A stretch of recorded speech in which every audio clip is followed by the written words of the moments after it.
Hello students, in the previous lecture we have discussed about various factors that can influence the rate of drug absorption, such as pharmaceutical factors and the physiochemical properties of a drug, formulation related factors. Now we will discuss about the various patient related factors that can influence the rate of drug absorption. For example, age of the patient, gastric emptying time in case of patient, intestinal transit time, GIT pH, various disease states also can influence the rate of absorption, pre-systemic metabolism and various GIT contents. These all factors can affect the rate of drug absorption. Now we will discuss one by one. For example, age.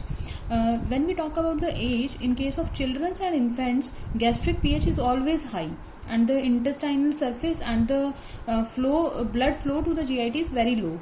So in these cases, altered absorption is always observed in compared to adult patients.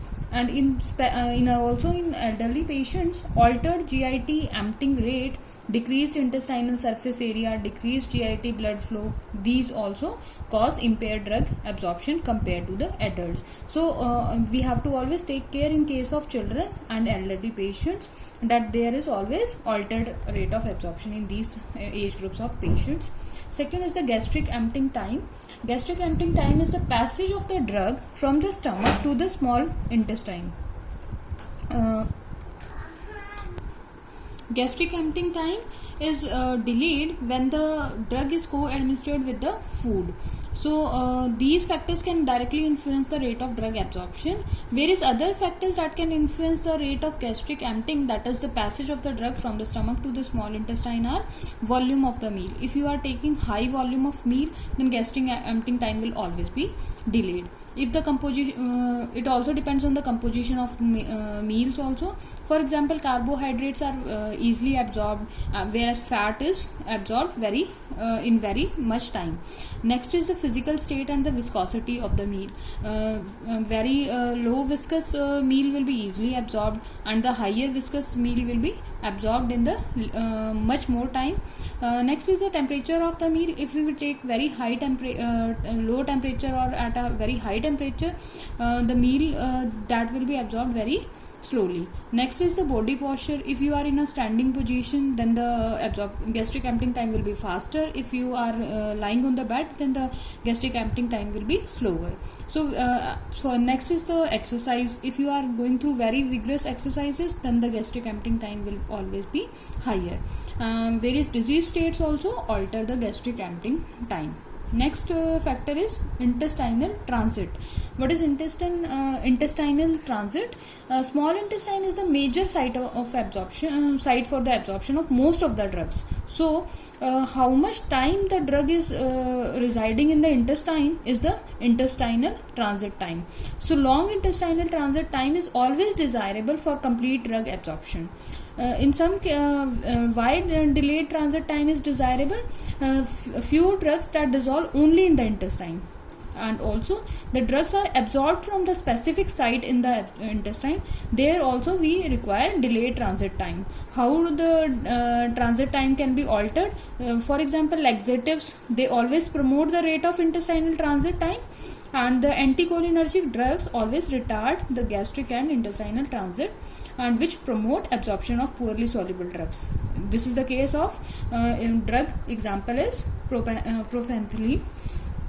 Next factor is the GIT pH. As we all know, as we move down through from the stomach to the colon and rectum, GI pH always increases, and the pH of the GIT always influences the absorption in various ways. For example, when we talk about the disintegration, we have already studied that enteric coated formulations, the coat only dissolves in the intestine region, and thus if it dissolves in intestine, the disintegration will also take place in the intestine, and then the absorption will also take place.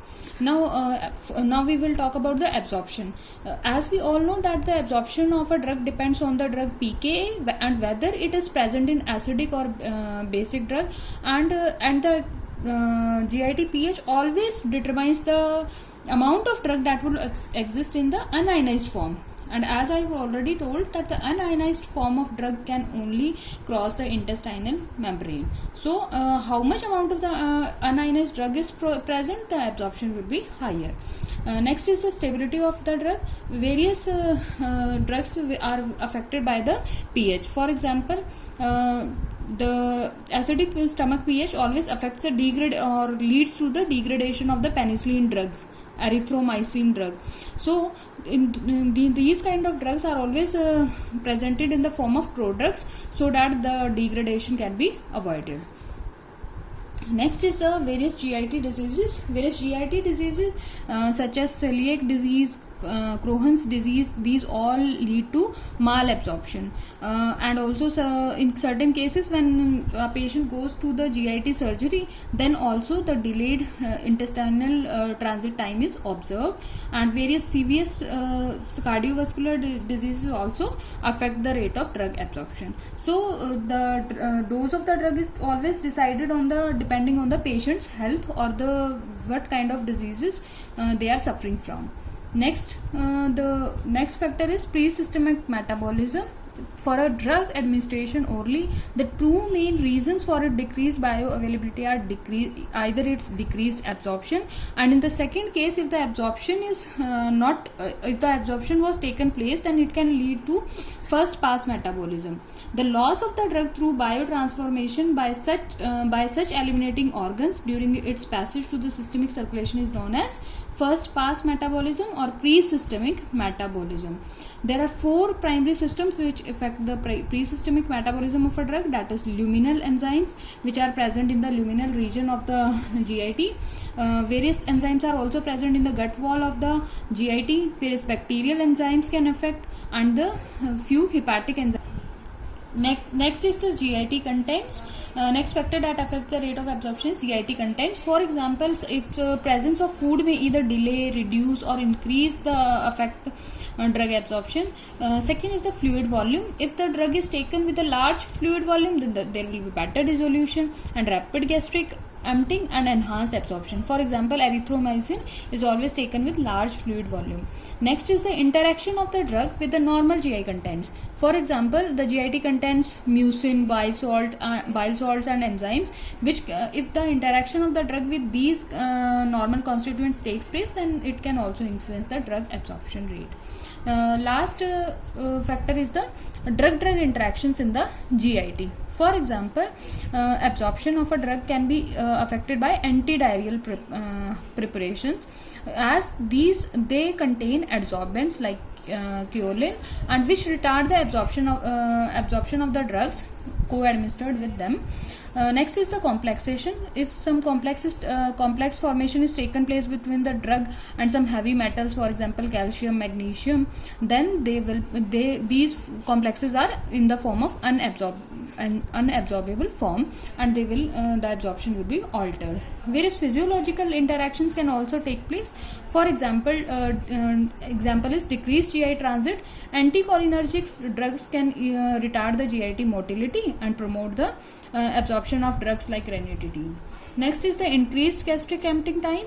Like for example, metoclopramide promotes GIT motility and enhances the absorption of tetracycline. These all are patient related factors. Go through them, then we will start with the next chapter.